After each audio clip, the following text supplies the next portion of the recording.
guess it was a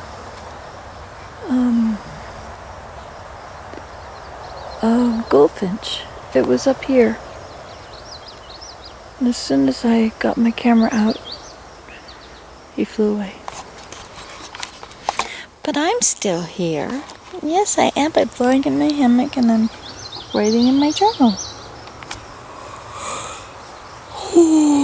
I swam my 26 laps today. That was so neat. I'm so glad I did that. Okay, this is very wide. There, that's better. Yeah, I had a good time in the pond. It was great that Abraham came and jumped in too. He did a couple cannonballs. It was fun. He was busy working on planting lily of the valley on the hill. It's so nice that he did that because now my back doesn't hurt from it. And I don't have to pay $45 to the chiropractor or go through a lot of pain. So much easier to just give him $10. It's very cool. Of course, that's because I don't have to buy groceries for him anymore. I really like just eating popcorn. It's better for me than cheeses and chocolate chips. I've given up the cheeses and chocolate chips. Yeah.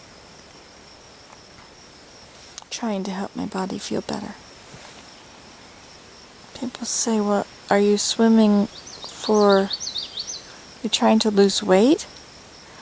Well, I suppose I would lose weight, but that's not my objective, because whenever it's my objective to lose weight, then I have to do all these deprivation things, and then I always bounce back and end up weighing more. And that's how I'm so big as I am now. Well, not completely. But it's much better for me just to get in shape. I just want to have muscles. I just want my stomach muscles to hold my back. And I want my leg to feel better.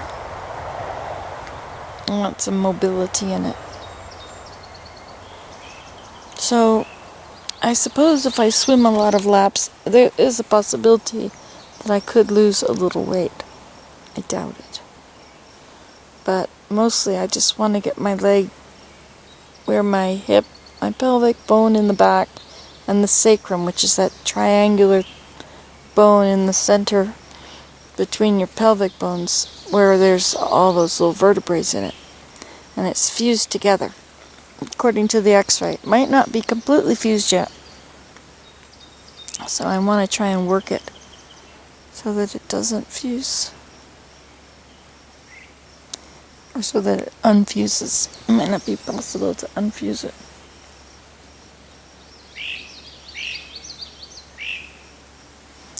There are so many birds down here, you know. Today alone I have heard the ovenbird. I saw the cardinal. The rose-breasted grosbeak I heard. I heard the cedar waxwings. I saw the robins. That's 5. I saw the goldfinch. I heard the yellow warbler. Did I say the rose-breasted grosbeak? I saw that. No, I heard it. And a cardinal. Okay, let's zoom again. I'll do them from biggest to little. The robin, the rose-breasted grosbeak, the cardinal, and the ovenbird, and then the great-crested warbler, and then I heard, that's 5, the warbling vireo, and I heard I saw the goldfinch, warbling vireo, goldfinch, yellow warbler,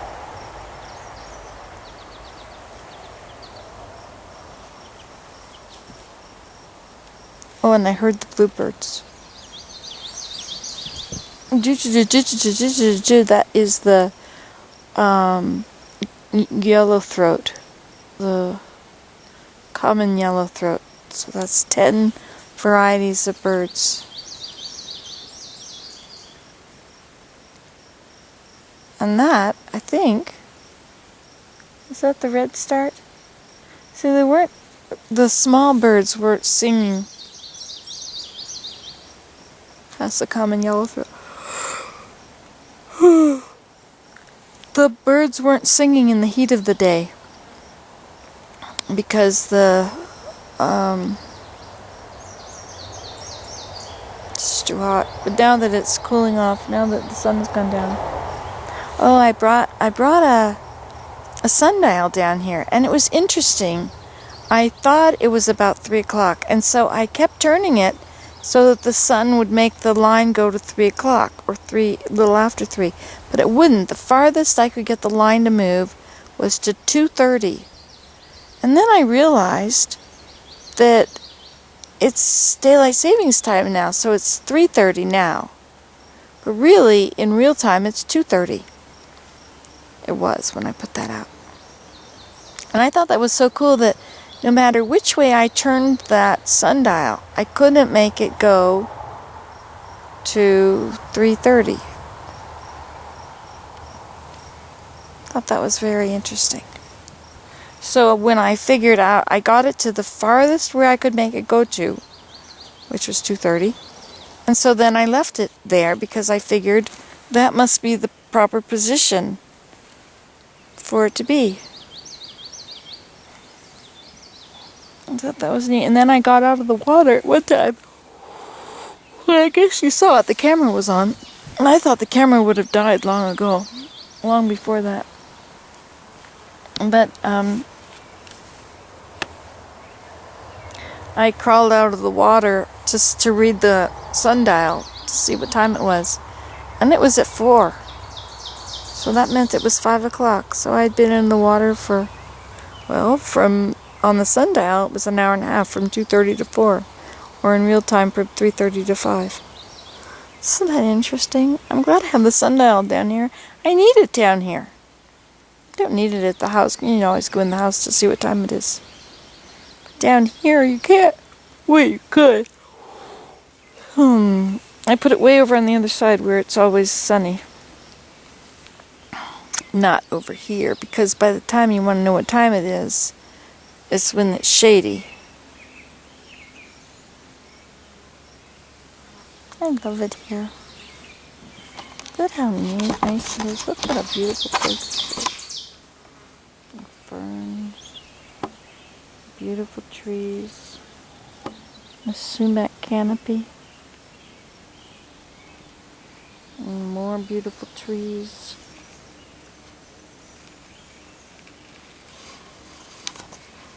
And my hammock and me.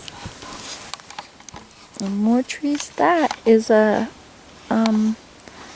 black ash. See if I'm showing you the right one. I think it's this one. Is that the one? Yeah, see how the leaves are all lined up like that? That's a black ash. I didn't think I had any. And beside it is an oak, which I also didn't think I had any of. Can't see that from this angle. You probably can't see it either. Well, whatever. It's so nice down here. I'm so glad I have it. It's nice to have Abraham come down too. I have this swing from the dump. Looks like it's kind of getting out of order. And behind it is all that cedar bark I harvested today. Remember, I had my long to-do list? Well, what we accomplished, I did peel some cedar bark, and I did take some of the bark off of the inner bark, outer bark and inner bark apart. I swam my mile. Can't walk a mile, but I could swim a mile. And Abraham planted the lily of the valleys. It was on my to-do list, but he did it, which is just as well. There were a lot of other things on the to-do list, like willow and thyme. But if I'm going to have him come and dig out the end of the pond, or the side of the pond, I don't really want to plant thyme. But I could plant thyme along the far end. That would be okay. and along this side over here. I could do that, but I don't really want to bend down. Bending is so painful afterwards.